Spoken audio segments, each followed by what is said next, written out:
విజయవాడ దగ్గర ఉన్న అంబేద్కర్ స్టాచ్యూ దగ్గరికి అయితే వచ్చేసాం. Hey guys, this is synonymous. First of all అయితే మీ అందరూ ఎలా ఉన్నారు మావా? నేనైతే చాలా బాగున్నా. ఈ రోజు ఏంటంటే మనం విజయవాడ దగ్గర ఉన్న అంబేద్కర్ స్టాచ్యూని ఎక్స్ప్లోర్ చేయడానికి వచ్చాం. ఫస్ట్ అయితే మనం పైన వెళ్తున్న ప్లేన్ కి సేఫ్ జర్నీ చెప్పేసి మనం వీడియో అయితే స్టార్ట్ చేద్దాం. ఇంకా ఎంట్రీ గేట్ దగ్గర టికెట్ అయితే ఉంటది పర్ పర్సన్ 5 రూపీస్. మీ దగ్గర ఏదైనా ఓన్ వెహికల్ ఉంటే దానికి ఇంకో 10 రూపీస్ ఎక్స్ట్రా చార్జ్ చేస్తారు. నేను ఇదే ఫస్ట్ టైం రావడం మావా. నా ఫస్ట్ ఇంప్రెషన్ అయితే చాలా బాగుంది, చాలా పీస్ఫుల్ గా కూడా ఉంది. ఇంకా అలా అక్కడ నుంచి కొంచెం లోపలికి వెళ్తే ఇంకా లోపలికి వెళ్ళిన వెంటనే అంబేద్కర్ స్టోరీ ఉంటుంది మావా ఈ గోడల మీద.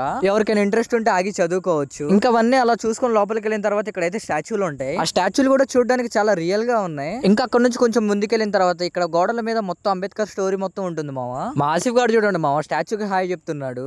ఇక్కడ మా ఆసిఫ్ గారు ఏదో ట్రై చేస్తున్నాడు కానీ అవ్వట్లా.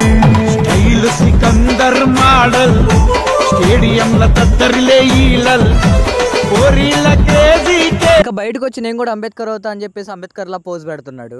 ఇదంతా మాకెందుకు, అసలు విజిట్ చేయొచ్చా అంటే కన్ఫామ్ గా ఒకసారి అయితే విజిట్ చేయొచ్చు మావా. ఫ్యామిలీతో వస్తే ఒక 2 hours పడుతుందేమో మొత్తం ఎక్స్ప్లోర్ చేయడానికి. అన్నట్టు నెక్స్ట్ ఏ ప్లేస్ ఎక్స్ప్లోర్ చేయమంటారు కామెంట్ చేసి అకౌంట్ ఫాలో చేయడం మాత్రం మర్చిపోకండి.